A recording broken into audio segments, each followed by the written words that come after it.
Welcome to TNT, baby, the naked truth with Taylor Armstrong, where I'm going to expose everything about my life, and my guests are going to come on, get naked with me, and bear it all. Now let's get naked. In the news, it's saying Jay-Z and Beyonce might be on the brink of divorce. Oh my gosh. And they have a big I can't age even gap. imagine them. It's like the royal family falling apart. I know. It's I'm so sad. I know. I'm sad too. And also they're such a powerhouse couple. I can't imagine what could possibly go wrong. Okay. She's hot as hell. He's super talented. She's super talented. They have beautiful children. They have all the money in the world. Literally. I mean, they travel. I can't figure out why. Well, what is it? How many years apart are they? Do you know? I think it's like 12 years. Yeah, 12. It's like 12 years apart. So do you think it's an age gap thing, or do you think it's like the alleged crimes that they're bringing up against him? Well, all that news about Diddy, alleged crimes. And I have read a little bit that maybe people think he might have been involved also. And that definitely, she's a good Christian girl. That's not going to play. It is not going to go well at all. She's going to be writing all kinds of to the left. She's going to move your own ass to the left if that is the case. I think that's what's happening. But in Hollywood, a 12-year age gap, I feel like is like a 25-year age gap in just everyday society, because that they're so reliant on their looks and there's so much pressure. And like for Beyonce, Jay-Z, even though he's much older, he knows he can always get a younger model. Anybody. Right? Anybody. And so even though she is the queen. Right. She could also get anybody. She could also get anybody. Yeah. But then you think, does she feel a little bit like as she's getting older, she still knows he can get the super young chicks? I wonder if it's having an effect more on a Hollywood couple than a regular couple. No. Well, just because like the need. I'm like, no, because they're like to be young in Hollywood, and they all look good. They have to look good no matter what, right? Like, totally. Unfortunately, that comes down to a money thing too, because all of these services and laser treatments and plastic surgery and everything you need to pretend that you're not in there somewhere, right? It's a lot of money. Absolutely. I know. I've had my share of like whatever. So it costs a lot. So if they both are wealthy, they're both going to look good forever. Exactly. Yeah. And they're both going to want to keep up with the people around them. And so it's just like more pressure and more pressure. Okay. Who are some of the other... wait, I have a question too. Are any of the Hollywood age difference couples where the woman is older? Okay, let's look it up. Okay. Let's definitely look that one look up after that. But so who are the biggest age differences? I'm going to look up some right here and you tell me like what you think. Why do you think they're still together? Okay. Oh my gosh. Okay. This is a good one. How about George Clooney and Amal Clooney? 17 years gap.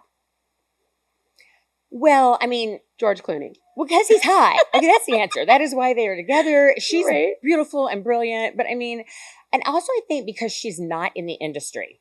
I think that helps a lot because you don't have the huge actor egos on both sides at home. I think it's so hard for two celebrity types to be in a relationship. Yes, together. And because she is so stunning, but yet she's not just like a bimbo that wants to be with George Clooney. I'm sure he has mad respect for her intelligence. So that probably is why that one works. But plus, he's just hot.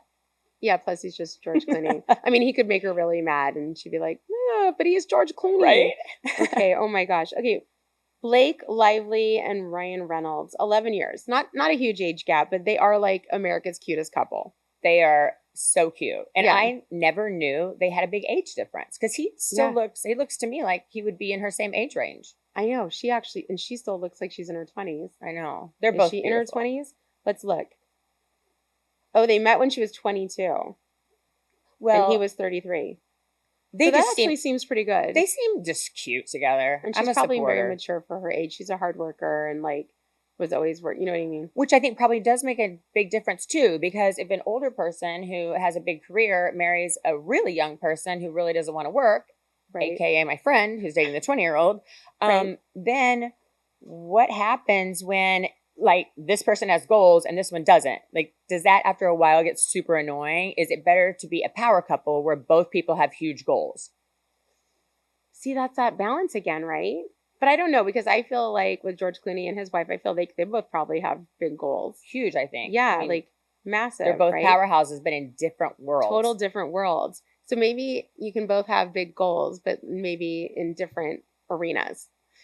Also, I think just for more interesting conversation, having two separate career, right? Then there's so much more to talk about. I don't think I could be married to somebody that does the same thing that I do.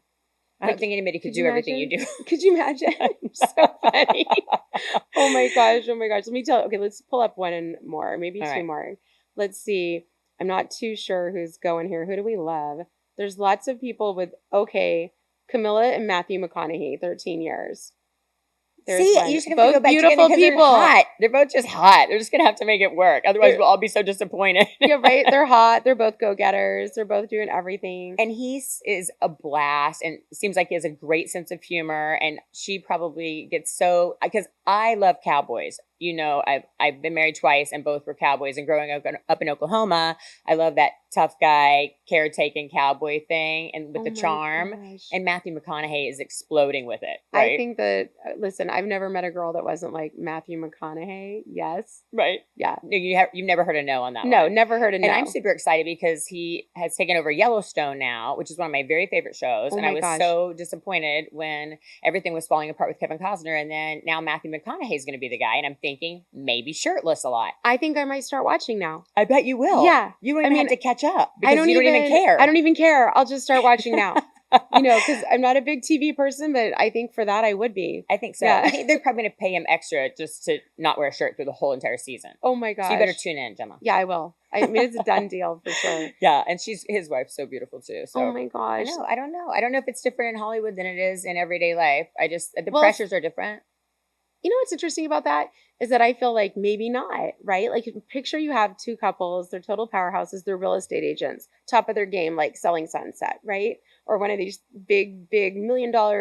These people are like celebrities nowadays. Right. Right? Could you imagine being married and you're like fighting over like some $20 million home, or like, guess what? I just wrote this contract, and the other one's like, Right. I mean, I think it could go two ways, because you could find it like the competition to be kind of sexy and playful, you know, right? Like mindset, right? Like, oh, I sold 10 million this week. How about you? And then, you know, what are you going to do for me? Right. Exactly. So that means you're buying dinner, you know, and make it something fun, as opposed to some people who are just so competitive, it would turn into a complete disaster. Absolutely. Yeah. And resentment. And so I think it's mindset. That's probably why the same thing with celebrity couples, like why some make it and some don't.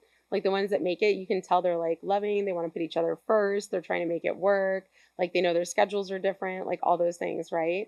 So, I mean, age difference or no age difference, right? It's still the same thing. I think you got to put your partner first, or at least learn how to play with them and want to understand where they're coming from. Because even teachers, right? What if one teacher gets asked to be principal, right? And the other one's like, okay, I'm still just science teacher over here. You're doing all the extracurriculars, and now you're principal. Right. I wanted to be principal. Like, I want to be the principal. I think it's on all levels of society. Yeah. There's that competition. Not just in relationships, but friends too. Absolutely. And friends too. Yeah. But I wonder if too, you look at if the woman is older and she has mad success, then is it different for maybe the younger man is coming up in his career, and now his wife is this powerhouse? Is there an intimidation there? Is it sexy? Is it condescending? Like, I wonder where it would fall for the younger person. I think it would be natural to be intimidated by it, or upset by it, or feel like unaccomplished or whatever. And you have to train yourself to take all that and turn it into, we're on the same team. I'm so happy for her. This is like amazing. Like, I get to be married to this powerhouse woman that can do all these things. Like, I think that whether it's either way, you do have to train yourself to not go with your internal instincts to be like jealous or upset or comparative, you know, to your spouse.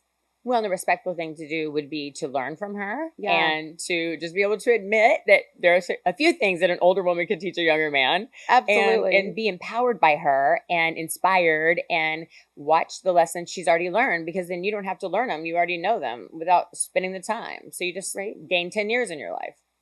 Right? Which is why it's better to have an age gap relationship. Exactly. Because you can learn so much more. I know. And plus they worship you. I mean, let's face it. As much as I hate to say it, the older person typically worships the younger. I have never been loved like how I'm loved by my husband. And I don't mean like in a financial way or in any kind of way. It's just like, if I have a headache, he's like, where's the Tylenol? Do you need a Tylenol? Did you take your medication today? I have Hashimoto's, so I take thyroid medication every day. So it's like, he's like, did you take your med? Just those things like remembering and caring, or like when you're tired, just be like, want me to rub your back, or something that like older men do.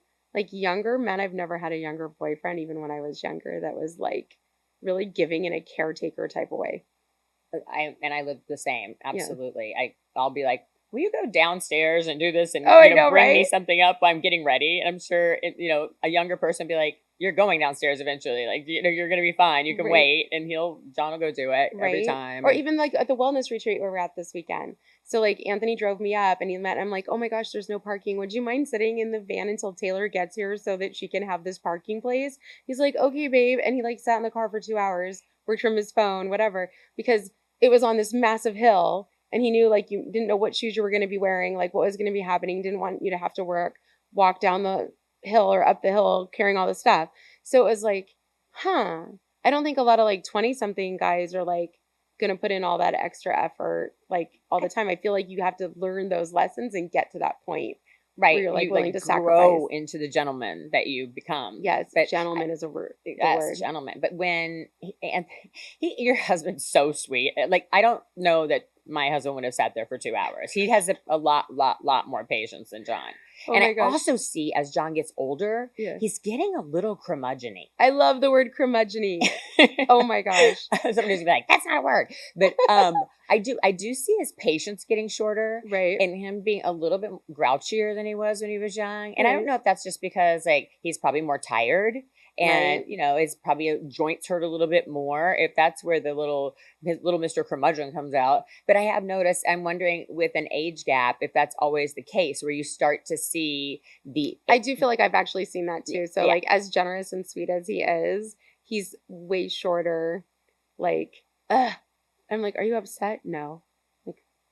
And my dad has horrible patience. And so I don't remember it being that way when he was a younger man, but John is showing shades of my dad in the patience world. Oh, and no. I'm like, please, it's like, I don't want to become my mom, but I don't want him to become my dad. But did I marry a version of my father? I ask myself that all the time. Right. I'm like, is this like my dad? Is he like passive like my dad? Like, is it okay? He is super passive, but also I know he can stand up for himself if he needs to, even with you, his strong wife. Right. But in also just like what we're willing to deal with as far as the whole, as John gets older, and if his patience keeps getting worse, you would think they gentle down at some point. Like I feel like his dad, who was like a tough rancher, you would have never thought like in his late years, like when in his 80s, like he would tear up at things. And it was so sweet that this big cowboy, that's my dad too, started to get more emotional with age. Yeah, like I feel like as you get older, also you become more aware of your mortality and the things that were important to you and aren't important to you and are important to you. And so I know like even my dad too, like he like watches a story on TV or he'll watch a TV show and then he'll try to tell me about it when I visit him because I see him at his office all the time. He's 80 years old. He still works every day. And so I go there and he'll be like, you should have watched this show last night. And he's like crying. Sounds like me. He's crying and I'm like, oh my God. Maybe I'll go through a phase when I get older and I won't cry at everything. Maybe I'll go reverse, right? I get to be the impatient curmudgeon like this, right? Yeah. Shut up. I'll just go right back to crying. I don't know what's going to happen. Don't cry. Suck up those tears. I think it'll be interesting to watch with an older partner them go through those phases of life. Where he's losing a little bit more of his patience and a little bit of his tolerance for mundane things. And then if he's going to become like a teary older man, I don't know if I can handle that. I'm used to my big, strong cowboy. And I don't know if I saw him tearing up, I would lose it. You'd be like, yeah, no, I can't handle it. Like, you're my backbone with that. That's right. Yeah. Like, I still need you to be the tough one, even when you're much older. Actually, he is so sweet. We were at the Miracles for Kids event. Right. And when I saw John tear up is when you teared up. Yeah. So he was like, this mom had just lost her child like 9 weeks ago or something. And she came up and she was telling you her story and you were crying. And then John looked at you and then he started tearing up. And I was like, oh my gosh. So that is that sensitive guy is coming out there too. They do as they get older. I think so. And I think they're also But what's the breaking point? For John? Yeah, for anybody. Like, what's the breaking point in the relationship where you're like, okay, you have to stop crying or I have to divorce you? Well, yeah, I think definitely. But he cries at things that are so sweet, and it's not like if I hurt his feelings, he wouldn't cry. No, that's my dad too. When he sees some little kid, something happening to a child that's being rescued, like Miracles for Kids, and then he gets emotional. Probably because he's a dad and he has empathy, but I think the empathy is growing. Yeah. Not the patience. No, patience getting worse. Maybe that's what's replacing it. Oh, you lose patience, but you grow empathy in a weird way. Oh, I think maybe I just take the patience. I don't know. I know. I don't know. He seems to be getting grouchier by the day, but it's okay. Curmudgeon-y. We'll have to sort it out. Mr. Curmudgeon. Sure. But I don't feel like Anthony's getting any of that yet. Well, not yet. You haven't seen that side, but just kidding. Maybe one day. He's so sweet. But yeah, he's a little bit curmudgeon-y. Yeah. For sure. But you notice it more since he's gotten older. Yeah, like probably in like the last 6 months, really. And then his driving. We've driven all over the country together, and all of a sudden, like, I'm scared to be in the car with him. I don't understand why, but something has happened. Literally, and even my daughter had mentioned it. She's in the car and she's like, "What happened with his driving?" It's like, I don't know. He's just on the not road paying now. Attention or like. Oh my God, he's like mad at everybody. He's like, see, just like curmudgeon is coming out. Yes, it's like no patience. I'm like, where are you trying to race to? Like, we're gonna get there 60 seconds ahead of time, but we've like risked our lives like 7,000 times between here and there. I so live it. Are there any Hollywood couples that we could think of that have the wife is older? There have to be a few, and they're probably like super cool actresses, like thinking like Sam Taylor Johnson and Aaron Taylor Johnson, Demi Moore and Ashton Kutcher. Demi Moore and Ashton Kutcher. That is thanks production iconic one. Oh yeah, they are iconic for sure. Seriously, like he's adorable. I was totally in love with her growing up. And then I totally watched that 70s show. That's when I was like all into Ashton Kutcher when I was younger. And when they hooked up, I was like, what a weird couple. But then like you see them everywhere and you're like, I think they're like meant for each other somehow. And he seemed to really worship her, where we were talking about in the reverse situation. Yeah. It's typically the older man that worships the younger woman. But with him, I feel like Ashton was like obsessed with her. It was almost the reverse situation. I wonder if that's a male-female thing. But that also brings us back to how nice is the obsession if you're always in control. Because like, I think like you and I always being successful in our own lanes and like having a husband that takes a little bit of that control is nice. So maybe that's her thing. Cause she did all kinds of amazing things like with her business. Right. So like he totally admired her. So maybe she liked that he was like strong enough to control her. I think that he was really plus he had such a great sense of humor. I think if she even did try to control him, he would just like make fun and laugh it out of it. And plus he's so incredibly intelligent. I mean, look at all of his success. He's a real smart guy. Google and all those kinds of things. Very smart. So that probably balanced out the age gap a little. Yeah. Like a younger man who's, straight out of college and you're an experienced woman, but because he was so successful and so smart, that's obviously going to elevate his maturity. This also makes me think of energy levels. Like when you think of Demi Moore, you don't think of somebody that's like really acting her age. Like I remember even a very good friend of mine growing up, she's always like, why do you have that long hair? Like, you should cut your hair shorter. Like, but I was like, well, I like it. Like, like I like having a ponytail or doing whatever. But she had this vision of like, once you hit 30, you should cut your hair shorter. Right. Right. Or we have like this as a society, like a particular vision of like what a certain age should be doing. Like you shouldn't be going out late. Why are you going to listen to live music late at night? Right. You're like over 40. You shouldn't dress like that. You shouldn't dress like that. Stigma on all of that if you're over 40. So it's all these different things. Like, it's like, I don't think any of that's true. I think you should just be true to yourself. And like, whatever your truth is, like if you still want to wear your freaking 80s, like leggings and your G-string leotard and you want to like go do whatever, go do it. Like whatever you want to do, just do Next outfit for sure. Right. Next outfit. You want to be like in your 80s gear? Yeah. But you're right, because she was always in great shape to me. Yeah. And, she kept her body super fit and looked gorgeous. She lives the life of a 20-year-old. Right. Yeah. And you wore like sexy stuff. And so she looked like someone that would be his age. Right. So maybe that's helpful, but then do we need that when we're women and date older men? So my husband had never had any work done or anything. And now he's like, my Botox is wearing off. And like, he never would have done that if he wasn't with me. If he was someone his own age, it wouldn't be happening. Even my husband, he's like, do you think I should get this? Do you think I should get that? Or whatever. And I'm like, why? Like, right? no. I'm like, no. My girlfriend. Well, I sort of don't want him to look better than me either, because then he'll have like all the girls on him. I was just gonna say, my girlfriend always says, like, don't get them plastic surgery. Get it for you. You always need to look better than them, so you don't lose them. That's an interesting horrible. Thing. No, okay, so why don't men think that? Like, men aren't thinking like, I need to look better than my wife. They're thinking, I need my wife to look good.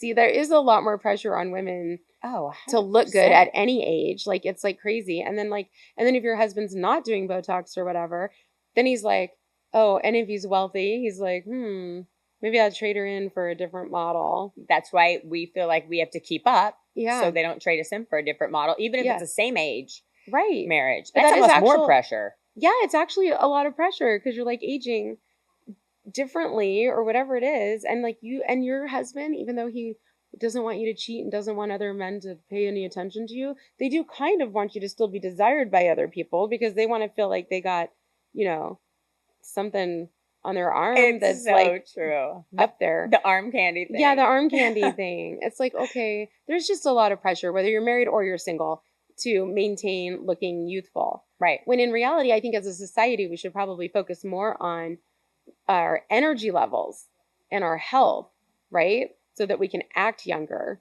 so that we can feel younger. So, well, and the energy thing is so big, especially with the age differences, trying to keep up with someone that's a lot younger than you. I know I couldn't keep up with my 18-year-old daughter all day, every day. Oh my gosh. Running around, and I would be exhausted. And so my friend who's now dating a 20-year-old, I'm thinking, let's see how long this lasts, because she's like going to be like a little Energizer bunny. But maybe that's a great thing. I think that's what happens too, is a lot of young women that date older men, they leave them at some point too, because they're younger. Right. Because I have had friends like that, where it's like, actually, I have a friend like that, that's literally like, oh, he doesn't get up in the morning. He doesn't do this. He doesn't do that. He doesn't want to go to yoga. She does yoga. She's cute. She's an influencer girl. So I was like, it's limited on that side too. With men, maybe not looks, but it's energy. I think for women, women are attracted to energy where men are attracted to looks. Yeah, I totally agree with that. But I wonder how I guess if from the very beginning, the age difference is really big, you would know it from the beginning. Versus, I don't know, if not if you're in your 30s. Yeah. I think you're really like, I don't know, for me personally, I didn't start feeling like tired until 45. After 45, it was kind of like, I think I feel tired. I think I need to go to sleep tonight. Oh, I can't pull an all-nighter without it affecting me all week. Yeah. But like I could do all-nighters like 2 times a week, like at 40 even, but not 45. That was your cutoff. That was just it. That was it. Yeah.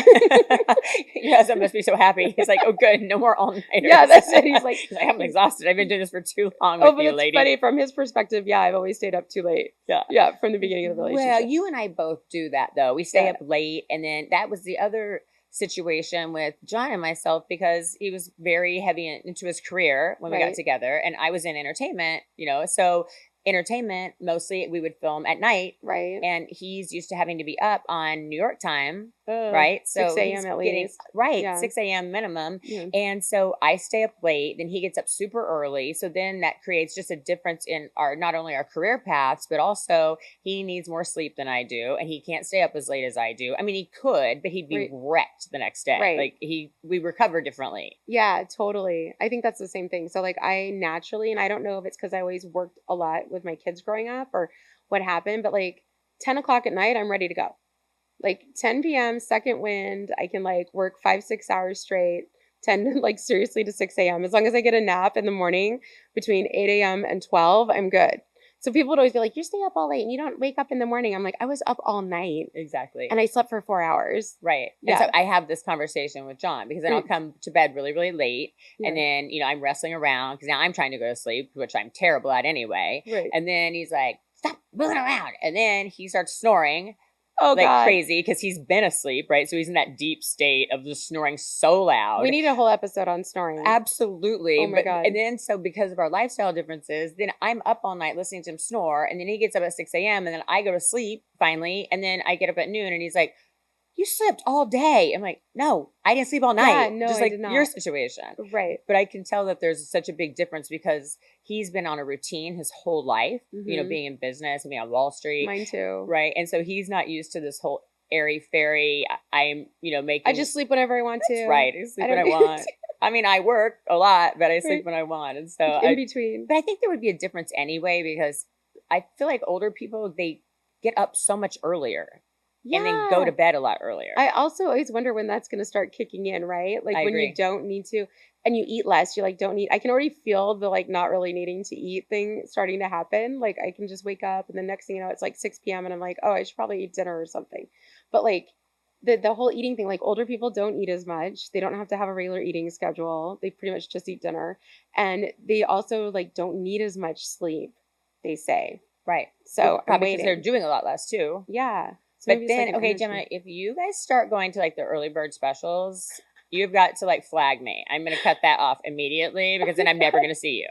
Oh my God, early bird special. I'm at home changing to go out and listen to music. Like this is it. I'm like, dinner's that is over. it. I will drag you out of the early bird special. But I'm impressed with how your energy levels, because you could go out every night. You like listen to live music. You're having a blast every single day. And I'm like, oh my gosh, how does she do it? Well, no sleep. I feel like you're getting no sleep too.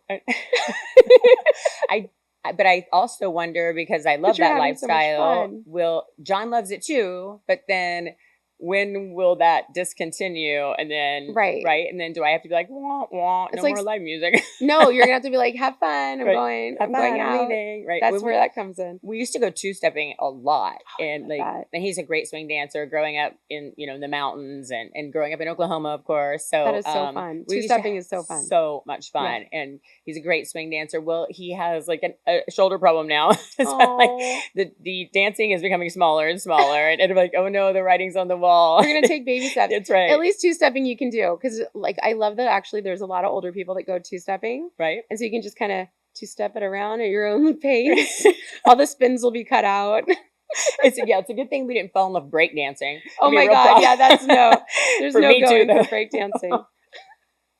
But you can keep that up. I couldn't get through it either. Oh my gosh. But it is fun to go out and have that. But right now, and it always has been that we enjoyed our hobbies together, skiing, and then après skiing. We have a huge group of friends in Vail, and they're all like our ranges. Right. And so it just worked. We all fit together, like some of the younger people and the older people, because we were all in love with each other. Yeah. Like we just recently made friends with this couple, Adam and Mallory. They're totally awesome. But like they're much younger than us, and it was so funny. They invited us to their wedding in Milwaukee, and we're doing all this stuff. And I'm like, oh my God, we're like their oldest friends. Like we're they're just now getting married. They're so young. They're just getting married and all this stuff. But they're so cute. We have so much fun with them. I don't feel like we're that much older. But like in reality, their friends probably think it's weird that we're so old. No, first of all, you would never know how old you are. Old couple. They never know how old you are for sure. Okay, what's their age difference? Gosh, she's like 30. They're in their 30s. Yeah. So maybe like 10, 12, 14 years. Yeah, first marriage for each, I'm sure. Yeah, and they're first just getting married. So one of my girlfriends who's now turning like 38, this was a big thing in her relationship. He's older. And when they got together, she's like, I want to get married, and like let that slide around for a little bit, right? And then like a few years in, she's like, I want to have a baby. And he's like, I'm not getting married and I'm not having a baby. I told you this, when we first met. And it's like, I don't know what it is about us. And we've all done this in relationships where we feel like once they marry us, all of a sudden you're going to be able to convince them like to bring a life into the world. Like something's going to happen. Right. Something magical is going to happen. So that's what you tell yourself when you're in love with somebody. Something anti-magical is going to happen. Exactly. And so as the years went on, she kept saying, I want a baby. He kept saying, I'm not having a baby. Like, I'm telling you, I'm not doing this, right? And then, of course, the ultimatum sets in, right? What else is she going to do? So it's like, well, if you don't, then I'm leaving. And then those are so dangerous. Did he let her go? Or did he have a baby? She left. Nope, they did not have the baby. But she left, and now she's 39. And now she gave up baby. Huge gap of time, not taking the words in, I do not want to have a baby. I'm too old to be a father at this point. So important to actually listen to people when they're talking to you. Because and even with my own husband, although he tried to marry me for 10 years before I said yes. So I guess you can actually just really stick to it and somebody might change their mind, but you should probably listen in the beginning. Because I've been in the same situation with people where I don't listen to what they're telling me. And I think like some magical thing's going to happen and it doesn't. And then later you have nothing but your own eyes to cry with that, like, I didn't listen. Like, it's really actually my fault. Right. You know? And she's been telling me for all these years that he has been very clear. I do not want a baby. I am too old to be a dad at this point. You know, not too old, but doesn't want to be a dad at this age, at this phase in his life. And, you know, didn't listen. And then as the years went on, I kept thinking he's saying the same thing, you know, and I didn't want her to keep holding out hope, but I also knew that they loved each other. And it was just thinking like, what is this impasse going to look like? How long do you think that somebody should give it in a relationship? Like if you have that conversation, you put your deal breaker out there. Like, do you just like immediately cut it off, or do you wait? Like, what time frame? Do you believe in just cutting it off the minute they say no, or do you think that you should leave it open for suggestion for a while? Because you think that once they are with you, that you're going to be able to change them. Yeah, I know. So you should probably cut it off right away. Yeah, I think so. If it's something that important to you, it'll come back. Like somehow it'll come back. Like if you give out your deal breaker, and you go on and you spend that time looking for something that you want and it doesn't work out, maybe you guys come back together at the end. Or somehow it does find you. You know the saying, like, if you, whatever, set it free and it'll come back to you. Yeah. I think that that's kind of true in a lot of different ways. Well, and then when they were breaking up, she has an enormous amount of resentment toward him because she feels like now she's 39, she's stepping out of her window that she feels comfortable with. So now she just has this massive resentment when all the time he was telling her that it's not going to work. It's not him. I know. And that resentment will stay with you forever, right? Until you go to a wellness weekend and they make you analyze it publicly. That's right. But like, we're going to have to start spending more time at the wellness weekend. We can get rid of all the resentments in our life. Just break it all down. You're like, oh, it was actually my fault. Oh my gosh. Next time we have to talk about the wellness retreat. Yes. We had so much fun and had some moments for sure. I had some crazy moments. All right. Next time for sure. Okay. Thanks, Gemma. Thanks.